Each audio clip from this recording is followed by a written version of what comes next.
Yala i canal télé produit ya nalingi i canal télé. Bonsoir chers téléspectateurs, je suis encore là aujourd'hui, ce soir, donc pour vous présenter cette émission. Vous pouvez constater déjà dans le background que j'ai des images de la visite du président Mobutu aux États-Unis quand il est allé rencontrer le président Ronald Reagan. Ces images, vous vous en doutez, sont là ce soir parce que je vais parler particulièrement des relations entre la RDC et les États-Unis. Je crois que tout Congolais aujourd'hui devrait se poser cette question. Pourquoi, si le Congo est dans la situation où nous nous trouvons aujourd'hui, nous devons nous poser cette question? Parce que dans le cas contraire, nous savons qui dirige le monde, ce sont les États-Unis. Et que si vraiment, réellement, ce pays était à nos côtés, nous ne vivrons pas tout ce que nous vivons aujourd'hui au Congo. D'où la question aujourd'hui de questionner un tout petit peu les relations que nous estimons très hypocrites entre les deux pays. Nous avons titré donc les États-Unis toujours dans une posture de maître de la RDC. C'est le constat que iCanal Télé venait de faire, que malgré toute la bonne foi de l'actuel président de la République, M. Félix Tshisekedi, pour entretenir justement de très bonnes relations avec les États-Unis. Qui dit très bonnes relations, nous savons, même quand c'était l'heure de Mobutu, c'est toujours les Américains qui gagnaient. Ils ont gagné la Deuxième Guerre mondiale pratiquement suite à l'aide du Zaïre, de notre pays, en utilisant notre minerai pour faire leur bombe atomique. Donc, nous devons questionner cela. Jusqu'où nous irons avec les États-Unis qui continuent à jouer un mauvais jeu avec le Congo. J'aimerais d'abord vous rafraîchir la mémoire. Avant d'entrer dans le sujet du jour, si nous sommes ici aujourd'hui, c'est parce que le président Félix Tshisekedi il vient d'un sommet, il est déjà de retour parce que il devait rentrer suite aux événements malheureux qui se sont passés avec les différentes pluies là, qui se sont abattues sur le Congo, sur Kinshasa particulièrement, où il y a eu des morts, des morts dans le camp congolais. Et il est déjà de retour à Kinshasa, mais avant son retour, il était aux États-Unis, où une photo a circulé dans les médias sociaux de notre président, le président Tshisekedi et M. Biden dans la Maison Blanche, particulièrement dans l'Oval Office.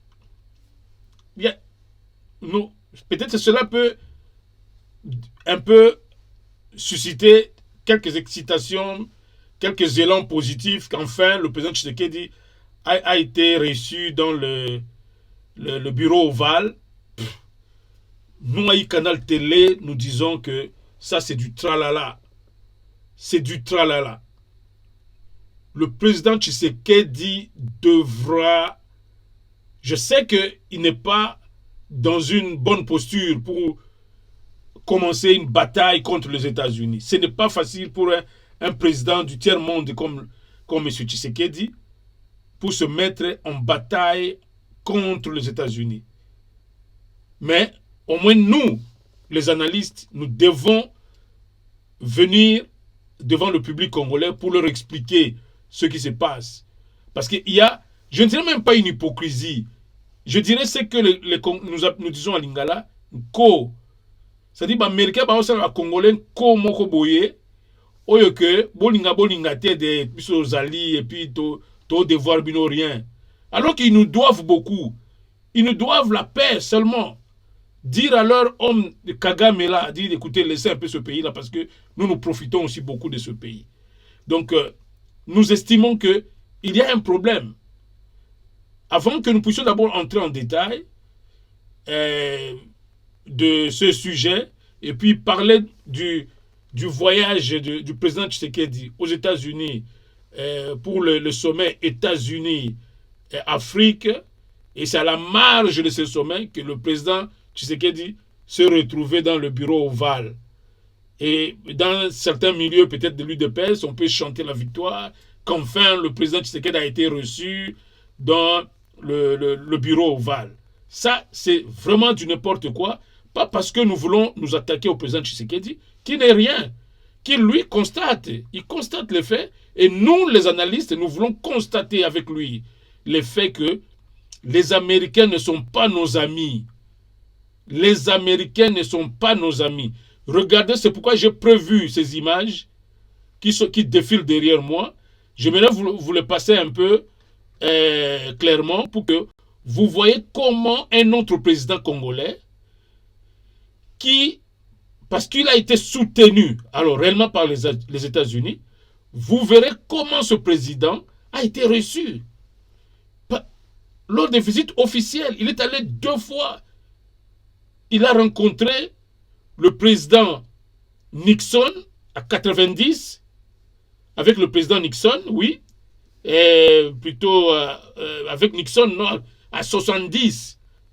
Il a rencontré le président Nixon en août 70, et puis il est venu rencontrer Reagan en décembre 81, reçu en voyage officiel et puis en state visit, hein, le voyage d'État. Un président congolais reçu à la Maison Blanche en voyage d'État, comme un chef d'État, 2 chefs d'État qui ont parlé coopération, qui ont parlé de tout et de rien. Et je voudrais vous faire voir d'abord ça avant d'entrer dans le corps des analyses. Suivez un peu ces images d'archives. Ici, c'est le président Nixon lui-même. Regardez comment le président Mobutu a été reçu aux États-Unis. Avec son épouse, constatez le niveau de l'accueil. Le niveau de l'accueil, je vous montre. Constatez ceci. Constatez ceci.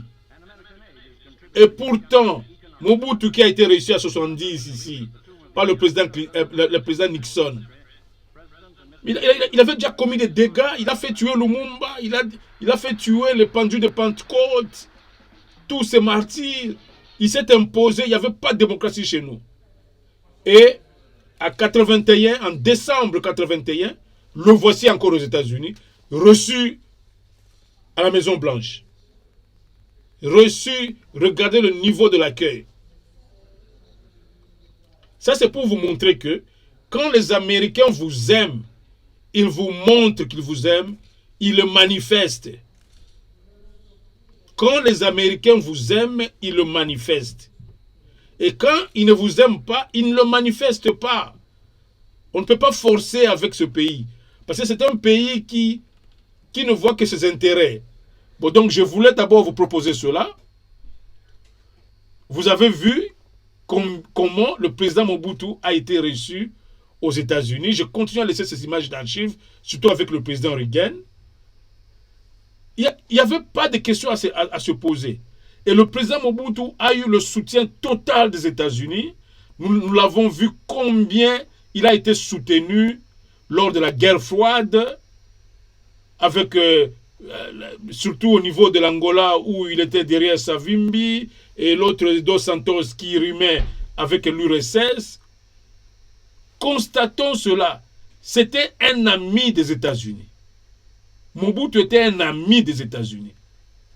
Donc, ils l'ont aimé, ils l'ont accepté, et l'homme a régné. Et l'homme a profité de privilèges que cette position lui donnait. Personne ne pouvait toucher aux cheveux de Mobutu. En Afrique, nous étions les intouchables. C'est nous qui provoquions des coups d'État ailleurs, c'est nous qui... tous les chefs d'État voulaient être amis à Mobutu parce que c'est Mobutu qui pouvait venir comme ça les aider dans leur diplomatie vis-à-vis des États-Unis. Donc, ces images d'archives sont là juste pour vous démontrer combien les Américains se jouent de nous. Les Américains se jouent de nous. Ils nous prennent pour des petits colonisés, des gens chez qui on prend tout et puis on tue son peuple. Parce qu'aujourd'hui, on n'en parle pas. Si le Rwanda a pris de l'ampleur comme ça, ce sont les États-Unis. Ce sont les États-Unis qui arment le Rwanda. C'est les États-Unis. Ils sont derrière. Mais alors que c'est eux qui pompent nos richesses. C'est eux qui nous pompent toutes nos richesses. Notre uranium, tout simplement. Qui pompe ça? Est-ce que les Congolais savent où va l'argent de l'uranium? Ce minerai-là. Est-ce que les Congolais savent où va l'argent de l'uranium? Ce sont ces Américains qui en ont fait un produit que eux protègent. C'est leur produit, mais sous le sol congolais. On a entendu sous le régime de Kabila quand ils tentaient de chercher à vendre de l'uranium en Iran, en Corée du Nord. Mais les Américains frappaient. Ils menaient des enquêtes. Alors, des gens qui profitent de nos richesses à ce niveau-là, regardez combien notre vie ne les concerne pas. Nos misères ne les concernent pas. Tous les morts au niveau de l'Est ne concernent pas les États-Unis. Ils se disent champions du droit de l'homme, champions de la démocratie. Mais regardez ce qu'ils font du Congo. Juste exploiter ce pays et avec leur plan machiavélique de chercher même à balkaniser ce pays. Ce sont les États-Unis. Souvent, les chroniqueurs congolais, les analystes congolais n'ont pas le temps de pointer du doigt aux États-Unis. Alors, je voudrais encore vous rafraîchir la mémoire avant qu'on arrive à l'actualité.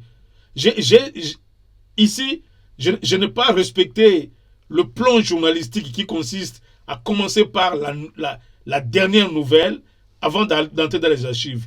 Ici, moi, j'ai renversé la pyramide. J'ai commencé par les archives avant d'arriver à l'actualité. Je voudrais vous rafraîchir la mémoire sur un autre président aux États-Unis. Je voudrais vraiment vous rafraîchir la mémoire. Après avoir suivi ces accueils pompeux de Nixon et de Reagan, qui accueillait le président congolais au bureau ovale, à la Maison Blanche, disons, constatez maintenant, regardez un autre qui est venu au pouvoir rien qu'avec la mission alors de détruire le Congo. Un autre président américain. C'est pour vous dire que les Américains, quand ils vous soutiennent, ils vous soutiennent. Mais quand ils ne veulent pas de vous, ils ne veulent pas de vous. Point barre. Quand Clinton est arrivé aux États-Unis, il a promis au peuple américain que avant que je ne quitte la Maison-Blanche, un dictateur africain devra être délogé de sa position. Ce dictateur, c'était M. Mobutu. Il ne voulait pas de Mobutu. Et puisqu'il ne voulait pas de Mobutu, il a décidé de son départ. Suivez un peu le petit rien que nous avons proposé. Le petit, c'était au cours d'une conférence de presse, Clinton qui répond clairement qu'il est temps qu'on passe à une transition soi-disant démocratique. Je vous laisse Clinton, je vous le traduis. Bon, il dit, bon, j'ai quelques points un peu à donner sur la RDC. J'apprends que Mobutu a quitté Kinshasa, que les États-Unis veulent une bonne transition au Congo. Et puis, le point que je vais mettre, c'est que qu'il est en train de soutenir le président Mandela, qui est en train de faire un très bon travail. Les États-Unis supportent le président Mandela. Je veux que tout le monde entier soit derrière ce que fait le président Mandela et faire tout pour que nous puissions soutenir l'Afrique et pour promouvoir une transition démocratique au Congo. Vous entendez cela? Il dit, souvenez-vous, il vient de confirmer devant les journalistes que non, il venait d'apprendre que le président Mobutu réellement a quitté Kinshasa, c'est que c'était sa volonté, ils l'ont forcé avec la poussée de l'AFDEL. Il confirme que j'apprends que le président Mobutu a quitté Kinshasa et qu'il confirmait qu'il voulait une bonne transition démocratique.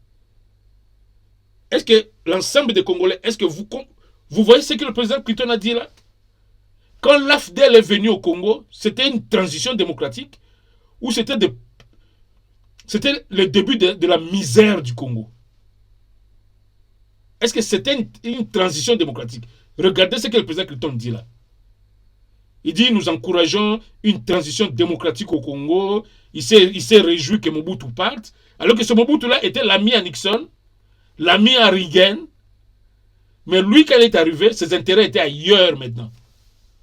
Les intérêts de Clinton étaient ailleurs. C'était le monde de Tutsi, le lobby Tutsi qui avait envahi les démocrates. Et il a décidé que non, il était temps que Mobutu parte parce que c'est Mobutu qui rendait la vie difficile à Kagame. Vous vous souviendrez comment Mobutu avait soutenu Habyarimana. Et c'est lui qui rendait la vie difficile à Kagame pour prendre le pouvoir. Et quand l'autre est venu, Clinton, il a dit, Kagame reste calme, je le ferai partir. Toi, tu vas accéder au pouvoir. Et puis même, tu vas aller t'installer pratiquement au Congo et commencer à détruire le Congo. C'était ça le début de malheur. Le promoteur de notre malheur, c'était Bill Clinton. Vous l'avez suivi. Il dit, je favorise, je suis pour que le Congo passe par une transition démocratique. Alors que nous avons suivi des vauriens qui sont venus nous envahir. Dieu merci, il y avait un certain Laurent Désiré Kabila. Nous tous, nous savons quel sort on lui a réservé. Quand il a dit non à leur schéma, on a tué M. Kabila pour nous mettre un foultron de Joseph Kabila. Donc, voilà comment les Américains fonctionnent. Chers Congolais, l'émission de ce soir veut seulement dire aux Congolais que ne faisons jamais confiance aux États-Unis. On a vu des Congolais ces derniers temps faire des marches devant l'ambassade de la France. Aller devant le véritable promoteur du malheur du Congo, c'est les États-Unis. Les États-Unis. Les jours où les États-Unis vont changer d'avis, être avec le Congo comme ils ont été avec Mobutu. Vous verrez tout ça. C'est M23 va disparaître. Kagame lui-même va disparaître. Le Congo va devenir un grand pays, surtout avec le leadership actuel qui est pour le développement du Congo. Notre pays va décoller. Le Congo va décoller. Mais on ne peut pas décoller à cause des États-Unis. Il est temps qu'on puisse les dévoiler. Notre média ne dévoile pas assez les États-Unis.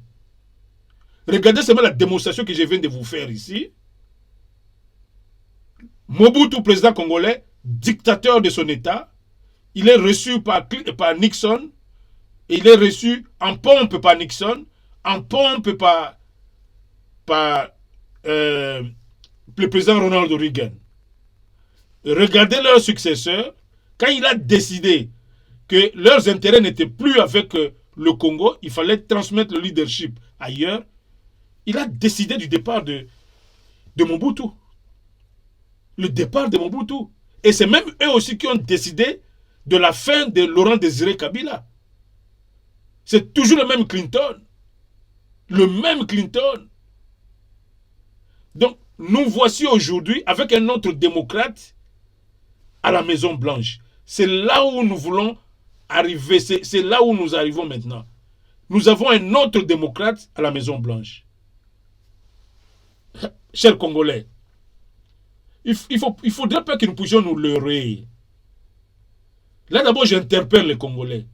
Vous avez donc compris que la source du malheur du Congo, c'est les États-Unis. Il faut les citer nommément. Pendant que nous parlons ici,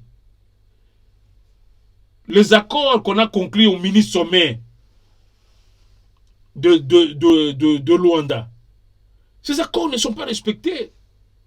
Les M23 font semblant de quitter, ils sont toujours là.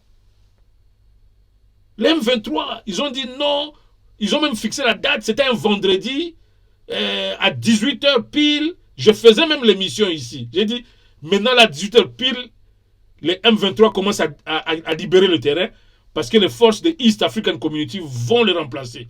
Et s'ils ne quittent pas, les forces de African Community ont le pouvoir, ont le mandat des Nations Unies pour le chasser du terrain.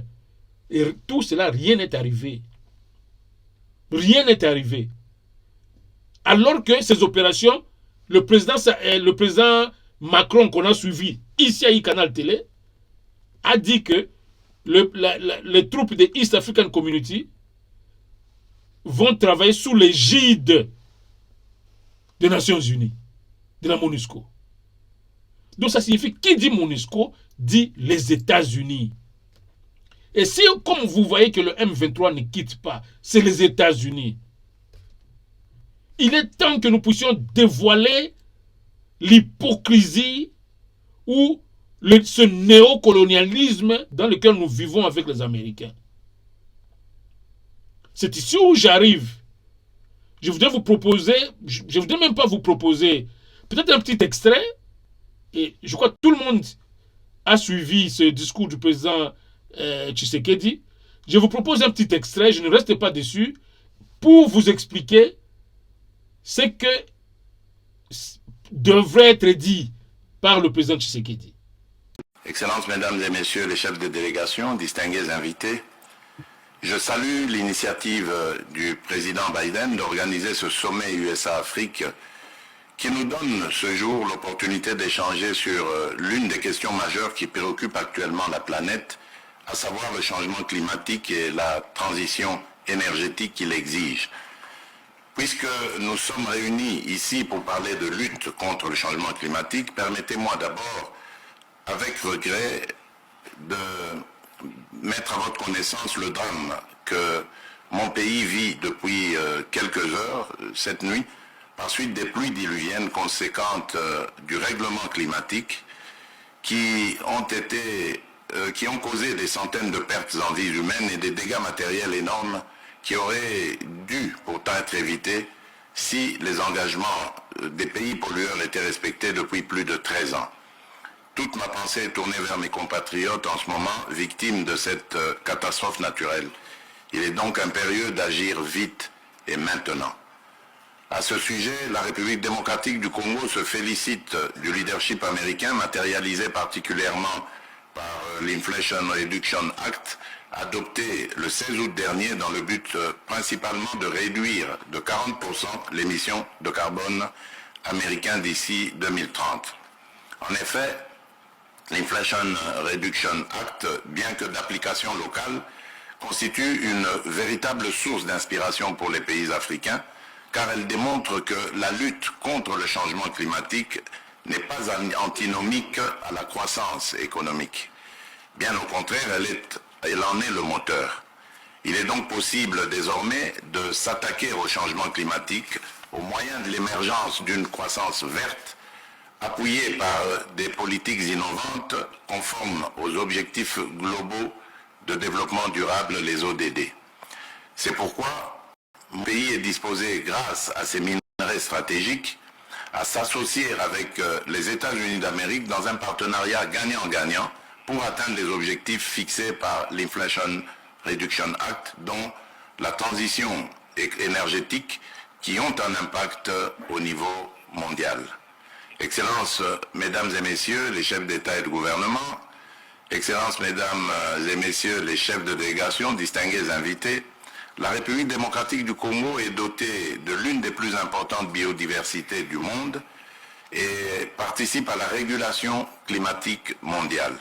Cependant, bien qu'ayant cette vocation naturelle de leadership sur le plan environnemental, mon pays se trouve confronté à des défis majeurs, dont l'insécurité, qui ravage sa partie orientale depuis bientôt 3 décennies. En effet, des groupes armés et terroristes opérant dans la région en proie à l'insécurité, notamment le groupe M23 soutenu par le Rwanda, s'adonnent, outre au massacre des populations et à l'exploitation illicite de nos minerais stratégiques, à des déforestations massives, décimant ainsi les espèces en voie de disparition au sein de nos espaces et parcs protégés, à l'instar du parc national de Maïko dans le... Voilà, vous avez donc suivi le président congolais. Je ne voudrais pas laisser ce discours aller plus loin, parce que, comme vous l'avez constaté, ce discours ne signifiait absolument rien. C'était un discours hautement diplomatique. C'était juste des mots qu'on a placés après des mots, mais qui ne produiront aucun effet et qui n'ont rien sur le plan de l'essence. Ça n'a rien de consistant. Pas parce que le président congolais ne sait pas écrire, il n'a pas une équipe pour lui écrire un bon discours.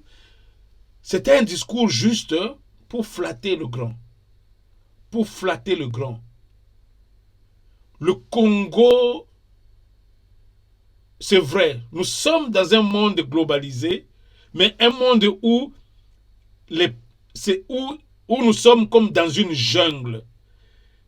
Quand j'ai vu le président Tshisekedi dans cette salle-là, on lui accorde la parole, comme pour lui reconnaître que non, dans le problème climatique que nous avons, c'est toi qui as la solution.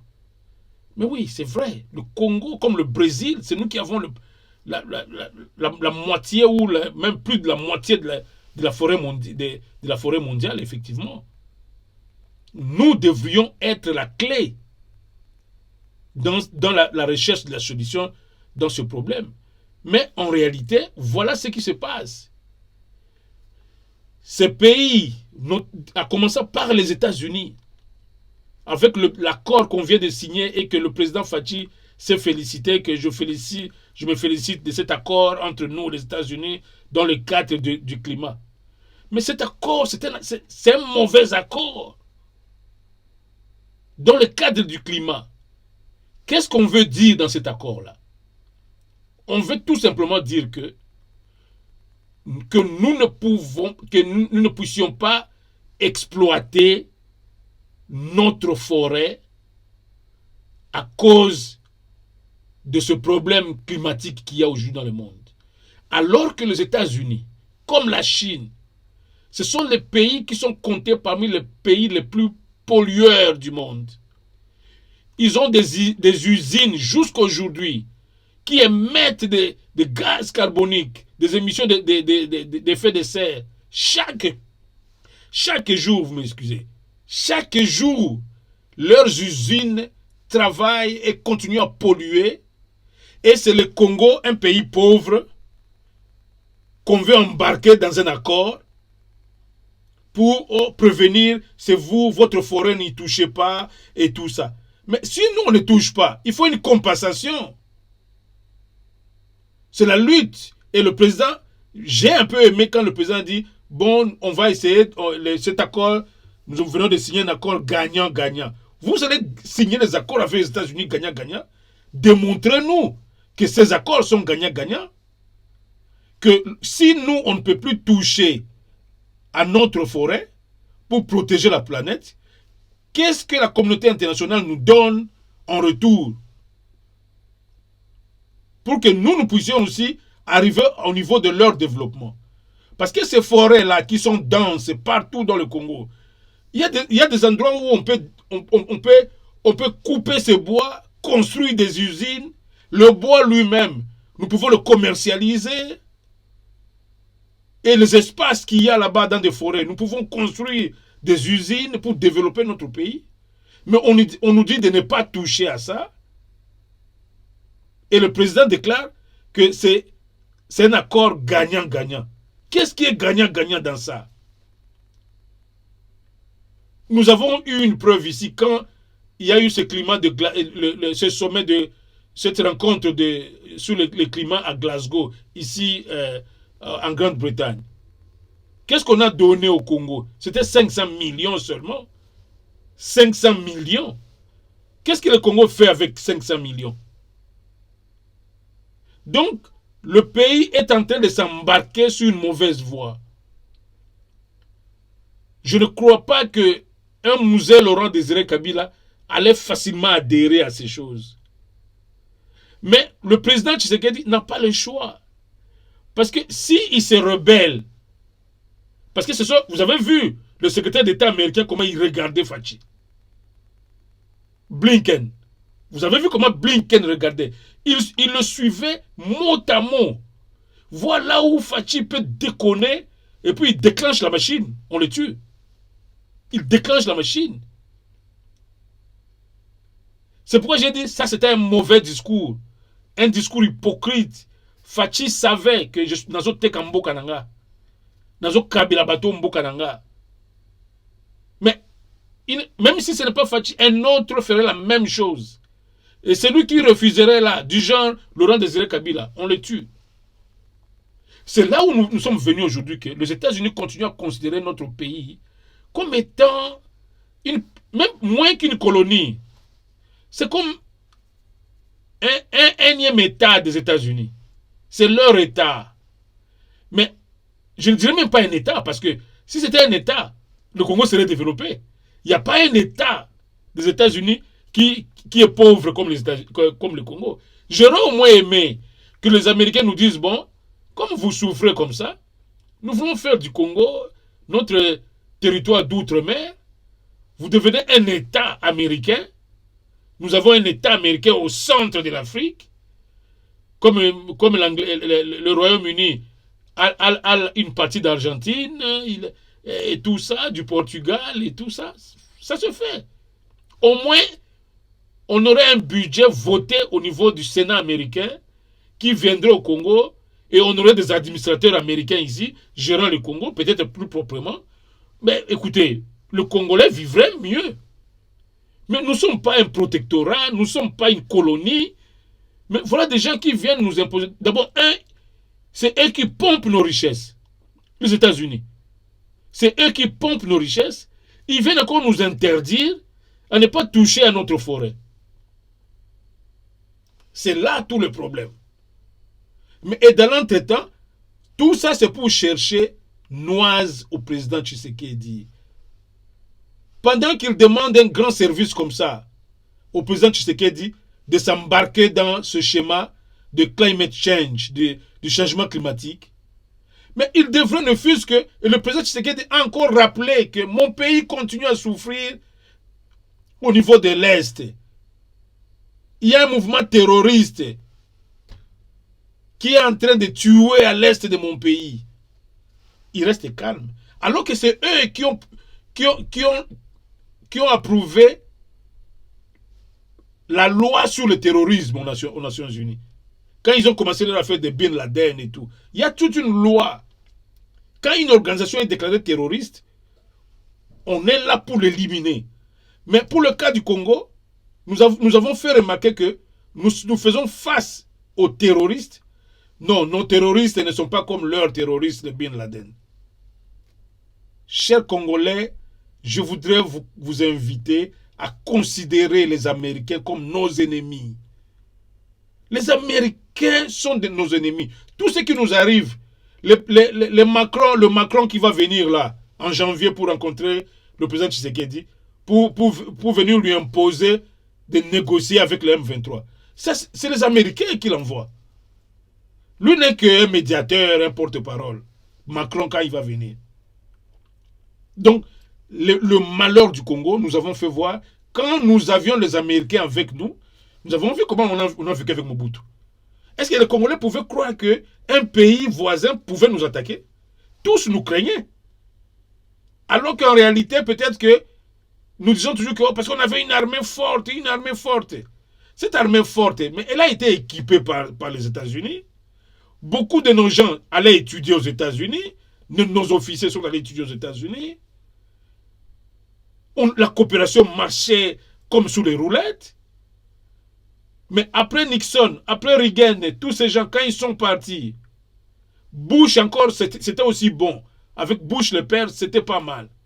Même Bush le fils, c'était pas mal. C'était pas mal avec Bush le fils. Mais quand Clinton est venu, il a annoncé les couleurs. Il a dit fini cette affaire-là. Ce n'est plus le Congo. Nous, on va s'intéresser aux Tutsis. Plus de Bantous. C'était parti. Jusqu'à aujourd'hui, et Biden. Biden, c'était un démocrate. Clinton, Obama, c'était des démocrates. C'est eux qui ont laissé notre pays dans la situation où nous nous trouvons actuellement. Où des gens qui tuent au Congo sans être poursuivis. C'est pourquoi même quand Dr Mukwege interpelle Fachi, oh non, nous voulons un tribunal international, nous voulons un tribunal international. Fachi, c'est pas Fachi qui va instituer ce tribunal. Ça doit être accepté au Conseil de sécurité. Ça doit être décidé. Et pour que même le dossier arrive là-bas, les Américains doivent dire soumettez ou ne soumettez pas. Et nous avons un démocrate, Biden. Et ce que Biden a fait avec Fachi là, c'est une injure contre les Congolais. Le président Tshisekedi, les gens vont dire oh non, moi il y a un zoba, à côté de la Maison Blanche, à côté de pour la photo. Parce que moi je dirais que Fachi n'a été là que pour la photo. Pour qu'on voit que oh non, il a été reçu. Fachi n'est pas encore reçu dans la Maison Blanche. Fachi devrait être reçu en visite officielle, notamment dans le cadre de ce marché du changement climatique. Parce que maintenant les Américains sont en train de nous amadouer pour que nous soyons avec eux. Parce qu'ils veulent réussir dans cette entreprise et ils ont déjà pollué. Ils ont des usines et ils continuent à polluer. Mais ils nous demandent, vous, ne vous développez pas. Nos usines de pétrole ne vont jamais être exploitées. Parce que quand vous exploitez le pétrole, il y a pollution. Quand vous brûlez les forêts, il y a pollution. Imaginez-vous une richesse comme le pétrole. La gécamine, les ingénieurs qui connaissent la gécamine pollue. Il y a toujours une fumée. Quand on travaille les minéraux, il y a toujours une fumée. Il y a pollution. Donc on nous demande de slow down, de laisser tomber toutes ces exploitations. Mais en retour, qu'est-ce qu'on donne au Congo? Qu'est-ce qu'on donne au Congo? Mais vous avez vu, le président Fachi est allé dans le sens de poil. Il a tout accepté. Oui, ok. L'Inflation Reduction Act, nous adhérons à ça. Et ça va nous aider. Ça va nous aider à quoi? Que le président Tshisekedi, comme il est de retour, qui dise aux Congolais que je vais d'avoir une enveloppe de, par exemple, 50 milliards. 50 milliards en compensation de ce que nous allons perdre ici dans le cadre des changements climatiques. À Glasgow, on lui a donné 500 millions seulement. Mais maintenant, il vient de s'engager dans la collaboration avec les États-Unis. Mais qu'on commence d'abord par donner l'ordre à Kagame de faire sortir les M23. Ils ne l'ont même pas fait. Et nous nous embarquons encore dans une affaire floue pour que, économiquement, que nous ne puissions plus nous développer. On ne peut plus se développer au Congo. Nos usines de pétrole ne peuvent plus fonctionner parce que nous allons polluer. Nos forêts, on ne peut plus toucher à nos forêts. On ne peut plus faire des extractions de minéraux parce que à chaque fois que vous le faites, ce sont des usines qui polluent, qui émettent des gaz à effet de serre. C'est en fait ce sujet que je voudrais. Ce n'est qu'un début. Ce n'est qu'un début de la démonstration de ce que les Américains font chez nous. Oh, je répète, c'est ce qu'on dit en Lingala, ils ont co. Ce qui peut lingito za nabino pour vous aller bien. Ce qui peut boibino pour souffrir. Vous avez un choix te. Bon mekaka ko boya biso to bomi. C'est cela.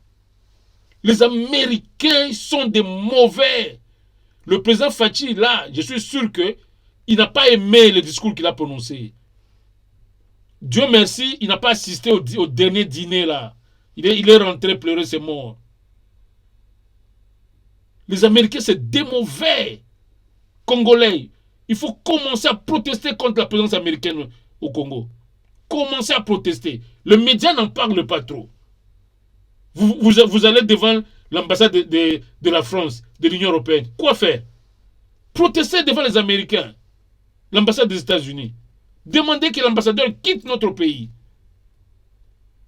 Bon, en tout cas, c'était un peu ce coup de cœur que je voulais amener ce soir pour que ça soit clair que la visite du chef de l'État congolais aux États-Unis, c'était une visite pour rien. Une visite pour rien. Sa présence dans le bureau ovale, c'était une présence pour rien. Le jour où nous allons voir le président Tshisekedi être reçu en visite officielle, en visite d'État aux États-Unis, c'est ce jour-là que nous allons dire les États-Unis ont changé de policy. Ils ont changé de politique. Pour le moment, ce sont les ennemis du Congo et ils doivent être considérés comme tels, notamment par des médias. Commençons à acculer cet agenda des États-Unis au Congo parce que c'est eux la source de notre malheur. En tout cas, nous avons dit, et nous nous retrouvons certainement dimanche dans notre émission Variété. Et ce dimanche, ça sera un spécial JB Mpiana avec son album Balle de match. Vous savez, nous avons plusieurs casquettes. Tantôt, nous sommes en politique. Et après, le dimanche, ça sera plus relax avec JB Mpiana et l'album Balle de match. Merci beaucoup et nous nous retrouvons le dimanche. À très bientôt donc.